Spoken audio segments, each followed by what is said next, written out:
రామాయణంలో చెప్పిన విలువలు ఈ రోజు పాటిస్తే సమాజం బాగుంటుందా రామాయణంలో బాగోదా? చెప్పిన విలువలు విలువలు విలువలు విలువలు నేను మళ్ళీ అడుగుతున్నా, రామాయణం చెప్పిన విలువలు విలువలు రైట్. రాముడు అరణ్యానికి ఎందుకు పోవాల్సి వచ్చింది? చాలా క్లియర్ అండి.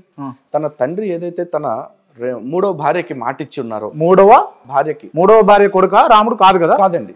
తన మూడో భార్య అయిన కైకమ్మ ఎవరైతే ఆ కైకకి రెండో భార్య తనకి ఏదైతే మాటిచ్చి ఉన్నారో, అమ్మ నీకు 2 వరాలు ఇస్తాను అని చెప్పేసి, ఆ 2 వరాల యొక్క నెరవేర్పులో భాగంగా ఆవిడ రాముల వారు వనవాసానికి వెళ్ళాలి అని కోరుకుంది. నిజానికి ఆ ఆజ్ఞ తండ్రి అయిన దశరథ మహారాజు ఇవ్వాల. కానీ రాముల వారు అక్కడ మాట అంటారు, అమ్మ ఇంతోటి దానికి నా తండ్రి చెప్తే ఒకటి, నువ్వు చెప్తే ఒకట, నీకు ఇష్టమైతే నువ్వు వెళ్ళమంటే నువ్వు చెప్పినా వెళ్ళిపోతాను కదా. నేను ఒక విషయం అడుగుతా, దశరథ మహారాజును అంటే ఇక తండ్రి అంటే దశరథ మహారాజు అని చెప్పేసి కూల్చుకుంటారు కదా.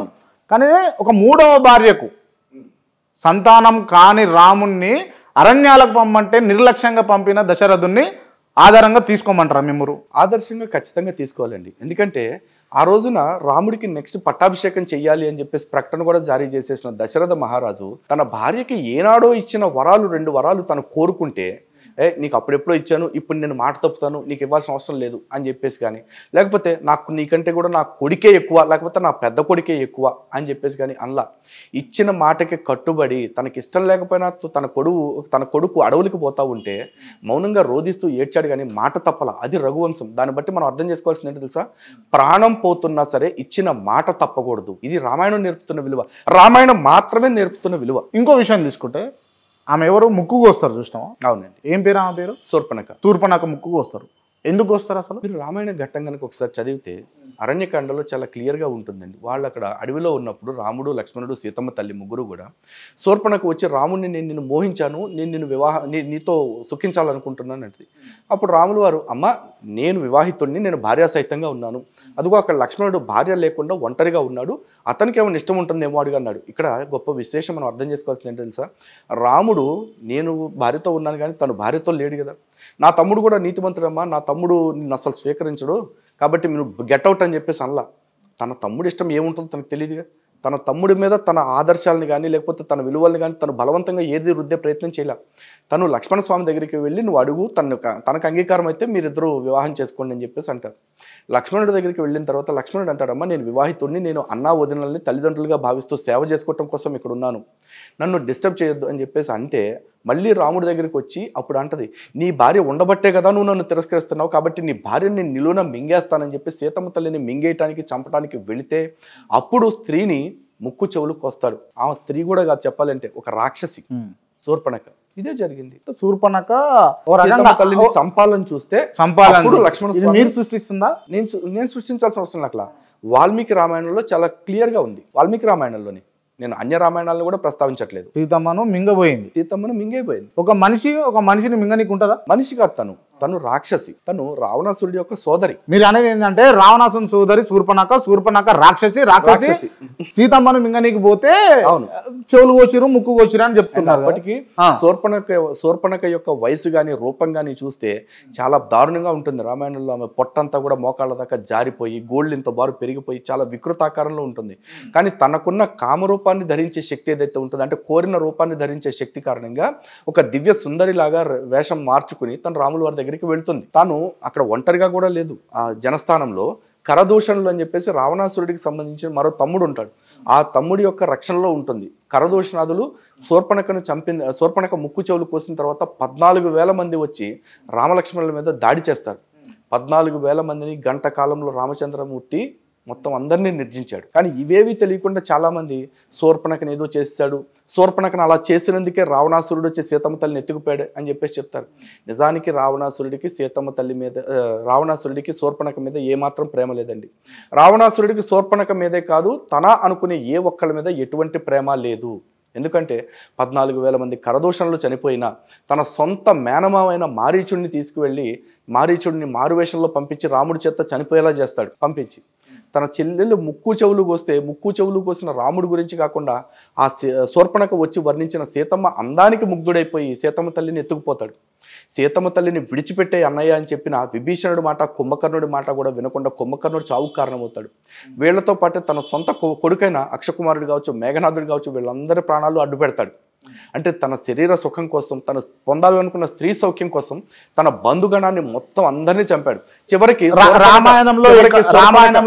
చివరికి శూర్పణఖ భర్త విద్యుజ్జిహ్వుడిని కూడా తనే స్వయంగా చంపాడు, రావణాసురుడే చంపాడు.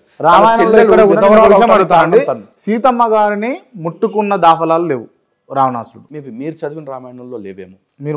మీరు చదివిన దాంట్లో ఉన్నాయా? ఉందండి. నేను చదివిన దానిలో సీతమ్మ తల్లిని జుట్టు పట్టుకుని తీసుకువెళ్ళాడు రావణాసురుడు వాల్మీకి రామాయణం. అంటే మీరు ఇందాక నాకు క్రీస్తు పూర్వం క్రీస్తు శకం అని చెప్తే వాళ్ళకి నచ్చినట్టుగా వాళ్ళు రాసుకున్నారని చెప్పేసి అన్నారు కదా. అవునండి. ఇప్పుడు కూడా నేను ఏమంటా అంటే మీకు నచ్చినట్టుగా మీరు రాసుకున్నారంటే మీరేమంటారు? అనొచ్చండి, మీకు ఆ స్వేచ్ఛ ఎప్పుడు ఉంటుంది. కానీ అది ఎంతవరకు వాస్తవము? ఎందుకంటే రామ శబ్దానికి లేకపోతే రాముడి యొక్క జీవిత చరిత్రకి ప్రధానమైన మూలం ఏమిటి అంటే వాల్మీకి మహర్షి రచించిన రామాయణం. దాని తర్వాత వచ్చినవే ఈ కంబ రామాయణము, మొల్ల రామాయణము, రంగనాథ రామాయణము, లేకపోతే ఆచార్య. ఒకవేళ రామాయణం చదవాలనుకుంటే ఏది ఆదర్శంగా తీసుకొని చదవాలి? ముమ్మాటికి వాల్మీకి రచించిన రామాయణం ఏదైతే ఉందో దాన్ని మాత్రమే తీసుకోవాల్సి ఉంటుంది. వాల్మీకి రామాయణంలోని శ్లోకాన్ని ఆధారంగా తీసుకుని మీకు ఎక్కడైనా అనుమానం ఉంటే దానికి రిఫరెన్స్ ఆధారంగా చేసుకోవచ్చు. అంతేగాని ఎవరు పడితే వాళ్ళు రాసుకొచ్చిన రామాయణాన్ని తీసుకుని ఇదే ప్రమాణం అనుకోవటానికి లేదు. కొంతమంది భక్తియుతంగానే రాశారు రామాయణ పాత్రల యొక్క ఔచిత్యం దెబ్బ తినకుండానే. కానీ వాటన్నిటిని మనం ప్రమాణంగా తీసుకోలేం. అవన్నీ పవిత్రంగా భావించవచ్చు, తప్పు కాదు. ప్రమాణంగా తీసుకోవాల్సింది ముమ్మాటికి వాల్మీకి రామాయణం మాత్రమే. ఓకే, వేరే ఆప్షనే లేదు, ఆల్టర్నేటివ్ లేదు. లలిత్ గారు, మొన్న జరిగినటువంటి డిబేట్లో నేను వేదాలు చదవలేదు, బైరి నరేష్ గారు మొన్న జరిగిన డిబేట్లో మిమ్మల్ని అడిగిండు వేదాలు చదివిర్రా అని చెప్పేసి, మీరు చదవలేదు అని అన్నారు కదా. అవునండి. వేదాలు చదవని లలిత్ కుమారు హిందూ ధర్మం గురించి, హిందూ సాంప్రదాయాల గురించి, సనాతన ధర్మం గురించి ఎందుకు మాట్లాడతాడు? ఫస్ట్ ఆఫ్ ఆల్ ఇక్కడ ఒక మాట మాట్లాడుకోవాలండి. బైరి నరేష్ అనే అతను క్వశ్చన్ అడిగాడు. ఆ బైరి నరేష్ ఏం చదివాడు అంటే మొన్న డిగ్రీలు వేశారు, ఎంఏనో ఏదో చేశాడు అని చెప్పేసి. అతను ఎంఏ ఎందుకు చదివాడు, ఎంఎస్సీ ఎందుకు చదవలేదు అని నేను అడగకూడదు. ఎందుకంటే అతనికి ఎంఏ చదవటం ఇంట్రెస్ట్, చదువుకున్నాడు. ఎంఏ చదివిన వ్యక్తి మళ్ళీ తర్వాత ఎంఎస్సీ కూడా చదవాలను, లేకపోతే ఎంఎస్సీ ఎందుకు చదవలేదు అని నేను అడగకూడదు. అలాగే సనాతన ధర్మంలో అత్యంత ప్రామాణికమైనవి వేదాలు. కానీ ఆ వేదాలు అర్థం కాని వాళ్ళు ఎవరైతే ఉంటారో, లేకపోతే ఆ వేదం పూర్తిగా చదవలేని వాళ్ళు ఎవరైతే ఉంటారో, ఆ వేదాల యొక్క సంగ్రహాన్ని మొత్తం గ్రహించి దాన్ని వేదాంతం రూపంలో ఇచ్చారు. దాన్ని ఉపనిషత్తు అంటారు. ఆ ఉపనిషత్తు నేను చదువుకున్నాను. లేదు, నాకు అది కుదరలేదు కాబట్టి వేదం చదవకుండా ఉపనిషత్తు చదివా. ఈ ఉపనిషత్తు కూడా చదవలేని వాళ్ళు కొంతమంది ఉంటారు కొన్ని కారణాంతరాల వల్ల. అలాంటి వాళ్ళకి ఆ వైదిక విలువలు అర్థం కావటం కోసం ఇతిహాసాల రూపంలో వాటిని మళ్ళీ తిరిగి అందించారు. అంటే రాముడు, కృష్ణుడు ఇలాంటి వాళ్ళు పుట్టి ఆ వైదిక విలువల ప్రకారం జీవించి, ఇదిగో మనిషి ఇలాగే బ్రతకాలి, ఈ పని చెయ్యాలి, ఈ పని చెయ్యకూడదు అని చెప్పి నేర్పించారు. అది ఇతిహాస ప్రమాణం. లేదు, ఇతిహాస ప్రమాణం కూడా అర్థం చేసుకోలేని వాళ్ళకి పురాణాల రూపంలో అంటే ఒక్కొక్క కథకి సంబంధించి, ఒక్కొక్క విషయానికి సంబంధించి అనేక కథల రూపంలో అందజేశారు. ఉదాహరణకి ఒక కథ ఉంటుంది శివపురాణంలో. ఒక వేటగాడు వచ్చేసి ఎప్పటి నుంచో ఆహారం దొరక చెట్టు మీద నుంచి వెయిట్ చేస్తూ ఉంటాడు. వెయిట్ చేస్తూ ఉంటే కాసేపటి తర్వాత ఒక జింక దొరుకుద్ది. ఆ జింకని చంపబోతే జింక బ్రతిమాలుతుంది, దయచేసి నన్ను విడిచిపెట్టు, నేను ఇంటికి వెళ్ళి నా బిడ్డకి శుద్ధులు చెప్పేసి మంచి మాటలు చెప్పేసి నేను మళ్ళీ నీ దగ్గరికి వస్తాను అంది. అక్కడ వేటగాడు అంటాడు, ఏమో నిన్ను ఎలా నమ్మాలి అంటే ఆ జింక కాళ్ళు వేళ్ళు పట్టుకుని ఎట్లయితే ఒప్పించుకుంటుంది. సరే, వేటగాడి ఇదేదో ఇంట్రెస్టింగ్గా ఉందని పంపిస్తాడు. పంపించిన తర్వాత ఆ జింక ఇంటికి వెళ్ళి తన బిడ్డకి, తన కుటుంబ సభ్యులందరికీ సెండ్ ఆఫ్ ఇచ్చేసి, ఇదిగో నువ్వు ఇలా ఈ పనులు చేయాలి, ఈ పని చేయకూడదు, ప్రాణం పోయినా మాట తప్పకూడదు అని చెప్పేసి కాసేపటికి తిరిగి వేటగాడి దగ్గరికి వస్తుంది. వేటగాడి దగ్గరికి వచ్చే క్రమంలో వెంటనే ఆ మగ జింక కూడా వచ్చేసి, ఇగో కుటుంబంలో భర్త నేను బతికుండగా నువ్వు ప్రాణాలు ఇవ్వటం కరెక్ట్ కాదు, కాబట్టి మొదట నన్ను చంపు అని వేటగాడిని బతిమాలుతాడు. ఆ తర్వాత పిల్లలు వచ్చి మీరిద్దరూ లేని బతికి మాకెందుకు, మేము కూడా చనిపోతాం, మమ్మల్ని కూడా చంపేసి అని వేటగాడిని అడుగుతాడు. ఆ వేటగాడు వెంటనే మనసు మార్చుకొని, అరే నీలో ఇంత నిజాయితీ ఉంది, ఇచ్చిన మాట ప్రకారం ప్రాణం పోద్దని తెలిసినా వెనక్కి వచ్చావు, అలాంటిది మరి నేను మారకపోతే ఎట్లా అని చెప్పేసి తన వేట వృత్తిని విడిచిపెట్టి ఆ రోజు నుంచి వేరే వృత్తి చేసుకుంటూ బతుకుతాడు. ఈ కథ చూసి చాలామంది నాస్తికులు ఏమడతారు, జింకలు ఏడన్నా మాట్లాడతాయా, మనుషులు మాట్లాడతారు అర్థమవుతాయా అని చెప్పి అంటారు. ఇక్కడ అది చెప్తున్నా. కానీ ఇక్కడ పురాణం ద్వారా చెప్పాలనుకున్నది ఏంటంటే, ప్రతీకాత్మకంగా సత్యానికి కట్టుబడి నువ్వు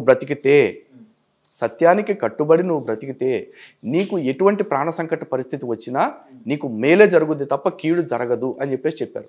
ఈ కథలోని సారాన్ని తీసుకున్నవాడు ఆ జింకలాగా సత్యానికి కట్టుబడి బ్రతుకుతాడు.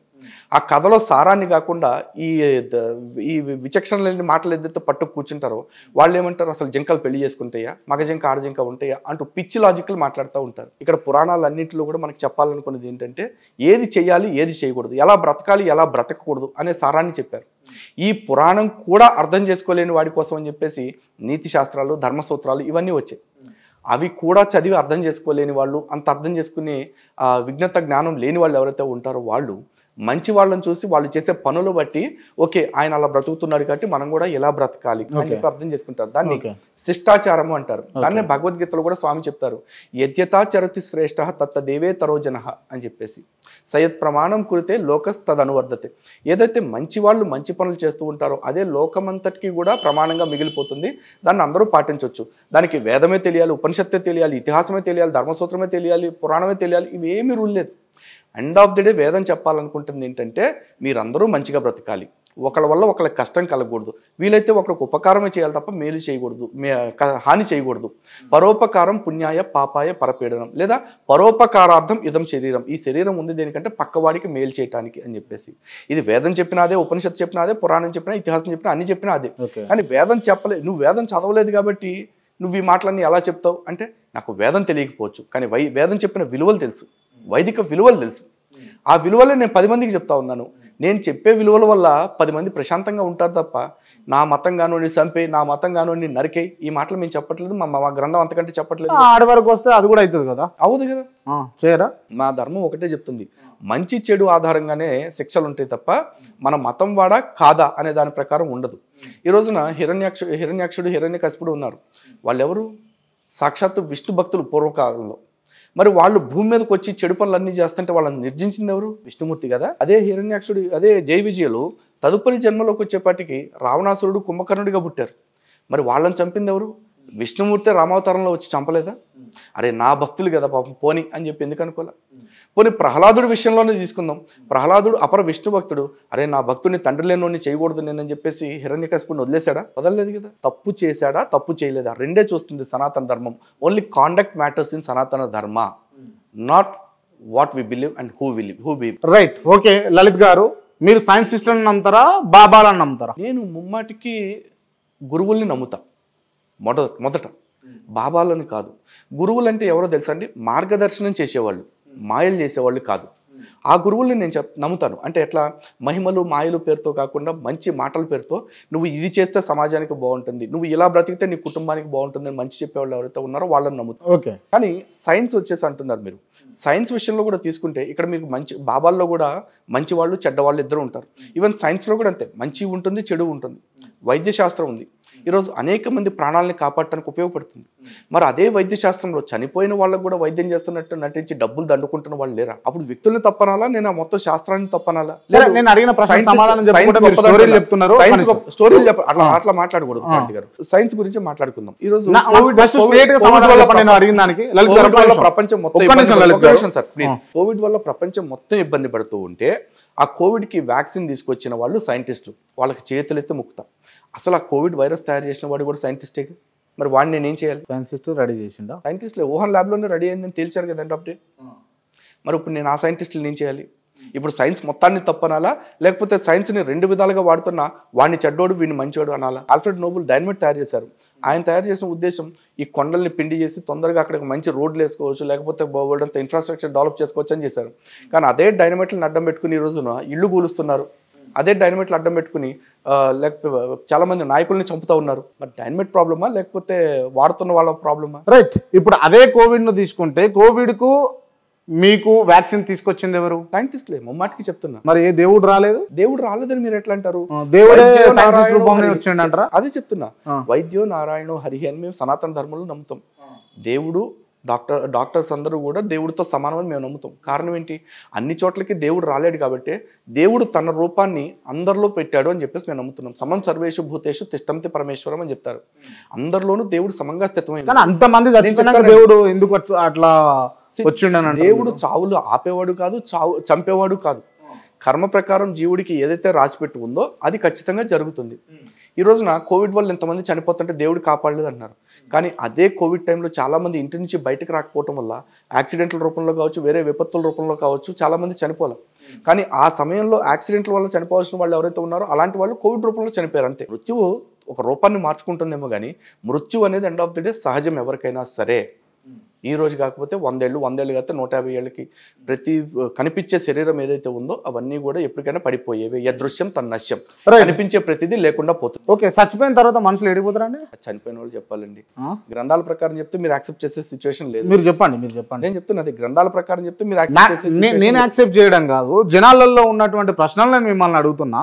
ఒకటండి, గ్రంథాల ప్రకారం చూసుకుంటే కనుక మంచి చేసుకున్న వాడైతే పుణ్యలోకాలకు పోతాడు, చెడు చేసుకున్న వాడైతే నరకానికి పోయి నరకంలో శిక్షలు అనిపిస్తాడని సనాతన ధర్మం చెప్తుంది.